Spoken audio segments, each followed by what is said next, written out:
रखडलेल्या पारगड मोर्ले रस्त्याचं काम अखेर मार्गी. दोडामार्ग येथील आंदोलनाला आलं यश. वर्क ऑर्डर मिळाल्यानं ग्रामस्थांनी केला आनंदोत्सव. चंदगड तालुक्यातील पारगड ते मोर्ले या रस्त्याच्या रखडलेल्या कामास नागपूर इथून वर्क ऑर्डर मिळाल्यानं पारगड ग्रामस्थांनी आनंदोत्सव साजरा केला.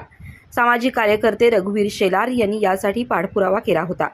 चंदगड तालुक्याच्या पश्चिमेला अतिदुर्गम भागात सह्याद्रीच्या पर्वत रांगातून वसलेल्या पारगड, इसापूर, वाघोत्रे, मिरबेल आदी वाडी वस्त्यांवरील नागरिकांना दोडामार्ग, भेडसी आणि पुढे म्हापसा इथं जाण्यासाठी वाईमार्गे सातारा असा हेरे तिलारी मार्गे प्रवास करावा लागत होता. गेल्या 10 वर्षांपूर्वी मोर्ले पारगड या 8 किलोमीटर रस्त्याच्या कामाला मंजुरी मिळाली होती. ते काम प्रत्यक्षात 2017 पासून सुरू करण्यात आलं, परंतु सार्वजनिक बांधकाम विभागाच्या दुर्लक्षामुळे तेही रखडलं होतं. वारंवार पाठपुरावा करूनही याबाबत कोणतीच कार्यवाही होत नव्हती. अशात कामाची मुदतही संपत आली होती. त्यामुळे पुन्हा कामाची मंजुरी मिळवण्यासाठी शासन दरबारी हेलपाटे मारावे लागत होते. कधी बांधकाम विभागाच्या नाकर्तेपणामुळे तर कधी वन विभागाच्या हेकेखोरपणामुळे रस्त्याचं काम थांबलं होतं.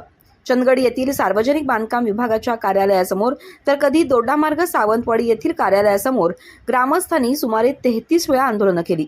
पण सुस्तावलेल्या अधिकाऱ्यांनी फक्त कागदी घोडे नाचवण्याचे प्रकार केले. मात्र वर्षागणिक रस्त्याच्या कामाचं बजेट वाढत राहिलं. 8 किलोमीटरच्या रस्त्यासाठी 17 कोटीचा निधी 2017 साली मंजूर करण्यात आला होता. तो आता 2024 मध्ये 25 कोटींवर गेला. मात्र आता शेवटी वर्क ऑर्डर मिळाल्यामुळे ग्रामस्थांनी आनंदोत्सव साजरा केला.